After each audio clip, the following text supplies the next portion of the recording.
ابتدا ہے رب جلیل کے بابرکت نام سے جو دلوں کے بید خوب جانتا ہے۔ دیکھتی آنکھوں کو سنتے کانوں کو امجد فاروق کی طرف سے السلام علیکم۔ تو دوستو، آج ہم بات کریں گے دنیا کی خطرناک ترین عورتوں کے بارے میں۔ ہر دوسرے دن ڈاکو، قاتل، سیریل کلر اور منشیات کے مالک ہمیں جرائم کی دنیا میں کوئی نیا داخل ہوتا دکھائی دیتا ہے۔ ایسا لگتا ہے کہ جب ان کی ضروریات کو پورا کرنے کی بات کی جائے یا صرف کاروبار کو جاری رکھنا ہو تو کسی انتہائی سطح پر جانے کے لیے انسانوں کی کمی نہیں ہے۔ اور اگر آپ کو لگتا ہے کہ یہ صرف مرد ہی ہیں جو جرم کی دنیا میں زندہ رہ سکتے ہیں تو پھر آپ سوچئے، کیونکہ خواتین بھی شروع ہی سے اس کا ایک بڑا حصہ ہیں۔ تو آئیے ہم آپ کو ایسی خواتین کے بارے میں بتاتے ہیں جو اپنے وقت کی انتہائی بدنام زمانہ مجرم رہ چکی ہیں، جنہوں نے اپنے بے رحم رویے سے دنیا کو ہلاک کر کے رکھ دیا۔ تو آئیے دوستو شروع کرتے ہیں۔ نمبر 10، نسرین منصور الفرگانی لیبیا کی فوج کے لیے وحشیانہ قتل اور اغوا میں ملوث تھیں۔ معمر قذافی کی تمام خواتین۔ ملیشیا کے ایک حصہ کے طور پر نسرین منصور الفرگانی کو وحشیانہ قتل اور اغوا کی ذمہ دار قرار دیا گیا تھا۔ اطلاعات کے مطابق اس نے لیبیا کی خانہ جنگی کے ابتدائی دنوں کے دوران خالی ہاتھ تک 11 باغی قیدیوں کو پھانسی دی۔ وہ انتہائی سخت اور ایک تربیت یافتہ سنائپر تھیں جس کو بظاہر لیبیا کے فوجی عہدیداروں نے عصمت دری کا نشانہ بنایا تھا اور اس پر عمل درآمد کرنے اور ملیشیا کا حصہ بننے پر مجبور کیا تھا۔ نمبر 9، بیلا آنٹی 70 کی دہائیوں کے ممبئی کے طاقتور گنڈوں میں سے ایک تھیں۔ 70 کی دہائی کے اوائل میں اگر شراب کی منڈی میں ایک بڑا نام تھا تو یہ بیلا آنٹی تھیں۔ رشوت دینے والے افسروں سے لے کر طاقتور گنڈوں کو خوف زدہ کرنے تک، بیلا آنٹی نے ممبئی میں شراب فروخت کرنے کے لیے ہر ممکن کوشش کی۔ اس وقت کسی کے پاس طاقت نہیں تھی کہ وہ اس کی گاڑیوں کو اپنی منزل تک پہنچنے سے روک دے۔ نمبر 8، ششیکلا رمیش عرف بیبی ممبئی میں اب تک کا سب سے زیادہ منشیات فروش افراد میں سے ایک ہے۔ جیسے ہی اسے منشیات بیچنے میں منافع کا احساس ہوا، ششیکلا رمیش پتنکر نے دودھ بیچنے والے کی نوکری ترک کر دی اور منشیات فروش کرنا شروع کر دی، اور کچھ ہی وقت میں ممبئی کے منشیات سرکٹ میں بدنام زمانہ نام بن گیا۔ 2 دہائیوں تک منشیات کا کاروبار کرنے کے بعد جب اس کے کاروبار سے 100 کروڑ روپے سے زیادہ کی جائیداد اکٹھی کی گئی تو بالآخر پتنکر کو سن 2015 میں ممبئی پولیس نے گرفتار کر لیا۔ نمبر 7، ہیروئن کے تنازع کے سلسلے میں 100 سے زائد افراد کے قتل میں ماریا لیسا ڈی ملوث تھی۔ ماریا لیسا ڈی 1993 سے 2001 کے دوران نیپلس، اٹلی میں کیمورا کرائم سینڈیکیٹ کی سربراہی کرتی تھیں۔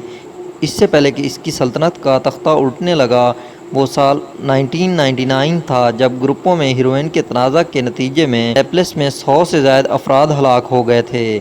2001 میں پولیس کی جانب سے ایک گہری سرچ آپریشن شروع کرنے کے بعد اسے گرفتار کیا گیا تھا۔ وہ کافی دن سے ملنے والی جگہ پر موجود نہیں تھیں۔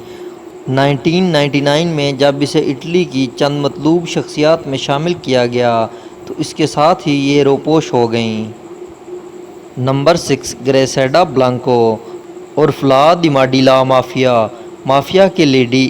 کولمبیا کی یہ منشیات کی مالک 200 سے زیادہ قتل میں ملوث تھی۔ گریسیلڈا بلانکو کولمبیا کے بدنام زمانہ منشیات کی مالک تھیں جو میڈیلین کارٹیل میامی میں مقیم کوکین منشیات کے کاروبار اور انڈر ورلڈ کی نگرانی کرتے تھے، جو 1970 کی دہائی اور 1980 کی دہائی کے اوائل میں تھا۔ اطلاعات کے مطابق اس نے منشیات کا کاروبار کرتے ہوئے 200 سے زائد قتل کے احکامات دیے۔ برسوں بعد جب اس نے مبینہ طور پر تجارت سے سبکدوشی اختیار کر لی تھی، اسے کولمبیا کے میڈیلین میں موٹر سائیکل چلانے کے ذریعے 2 بار گولی مار دی گئی تھی۔ نمبر 5، سیما پریار 70 سے زیادہ ہلاکتوں، 200 اغوا اور 30 لوٹ مار میں ملوث تھیں۔ 70 ہلاکتوں، 200 اغوا اور 30 لوٹ مار کے ارتکاب کے بعد سیما پریہار نے بالآخر سال 2000 میں ڈاکو دنیا سے ہتھیار ڈال دیے۔ ڈاکو کی حیثیت سے اپنے 18 سال طویل کیریئر کے بعد نہ صرف اس نے اپنی بائیو پک میں بھی کردار ادا کیا بلکہ زخمی ڈاکو ملکہ انتخابات لڑیں، لیکن وہ ٹی وی شو بگ باس کے چوتھے سیزن میں بھی دکھائی دیں۔ نمبر 4، بونی پارکر بونی اور کلانٹ جوڑی کا ایک حصہ جس نے متعدد قتل اور ڈکیتی کی وارداتیں کیں۔ بونی پارکر بدنام زمانہ کلانٹ جوڑی کا نصف تھا جو 1970 کی دہائی کے دوران پورے امریکہ میں قتل اور ڈکیتی کے لیے مشہور تھا۔ اپنے جرائم کے 2 سال بعد وہ پولیس حملہ آور میں مارے گئے۔ آرتھر پین کی 1967 میں بننے والی فلم بونی اور کلیڈ اسی کے نام سے 2013 میں منی سیریز ان کے ظالمانہ منصوبوں پر مبنی ہے۔ نمبر 3، سنتو کیبن سرمن بھائی جوڈیجا عرف گاڈ مادر پر اس کے خلاف قتل سے متعلق 14 مقدمات درج تھے۔ سنتو کین سرمن بھائی جوڈیجا نے ایک گینگ پر قابو پا لیا تھا جس نے خود کو گجرات کے پوربندر علاقے میں اپنے شوہر کی موت کا بدلہ لینا شروع کیا تھا۔ اطلاعات کے مطابق اس نے اپنے گروہ کے ممبران کو حریف گروہ کے ایک ممبر کو مارنے کے لیے 1 لاکھ روپے کی پیشکش کی، جس کے نتیجے میں اس کے گینگ ممبروں کے خلاف 500 سے زائد مقدمات اور اس کے خلاف قتل سے متعلق 14 مقدمات بنائے گئے۔ یہ سب کرنے کے بعد بھی اس نے 1990 سے 1995 تک ایم ایل کی حیثیت سے خدمات انجام دی۔ 1999 میں شعبان عظمی اداکار گاڈ مدر سنتو کین سرمن بھائی جوڈیجا کی زندگی اور اوقات پر مبنی ہے۔ نمبر 2، سمانتھا لیتھو وائٹ بنیاد پرست گروہ الشعاب کی وائٹ بیوہ ممبر جو کئی بم دھماکوں کا ذمہ دار تھیں۔ دنیا کی سب سے مطلوب دہشت گردی کے ملزم سمانتھا لیتھو وائٹ 2005 میں پہلی بار دہشت گرد بمبار جرمن لنڈے کی حاملہ اور انکشافی بیوہ کے طور پر منظر عام پر آئیں، جو 7 جولائی 2005 کو لندن میں ہوئے دہشت گرد خودکش بم حملوں کے پیچھے تھے۔ تھوڑی دیر بعد اس کی شناخت صومالیہ میں قائم بنیاد پرست اسلامی عسکریت پسند گروپ الشباب کی رکن کی حیثیت سے ہوئی اور پھر اس نے دوسرے پراسرار ملوث علاقہ کینیا کے مختلف مقامات پر بم دھماکے کرنے کی منصوبہ بندی کی۔ ڈیلی میل میں ایک رپورٹ کے مطابق وہ یہاں تک اپنے بچوں کو بھی دہشت گردی کی میرٹ پر قائم رکھنا چاہتی ہے۔ نمبر 1، پھلن دیوی عرف ڈاکو ملکہ قتل، آتش زنی اور اغوا سمیت متعدد جرم کی مرتکب ہوئی۔ پھلن دیوی کو کبھی ہندوستان کی سب سے زیادہ خطرناک اور خوف زدہ خواتین میں سے ایک سمجھا جاتا تھا۔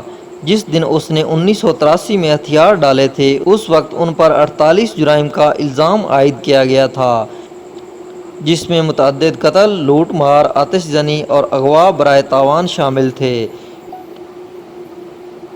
ان میں سب سے زیادہ بدنام زمانہ وہ وقت تھا جب اس نے گاؤں میں 22 راجپوت مردوں کو باندھ لیا تھا جس کے ساتھ اس نے اجتماعی عصمت دری کی تھی اور ان سب لوگوں کو گولی مار کر ہلاک کر دیا تھا۔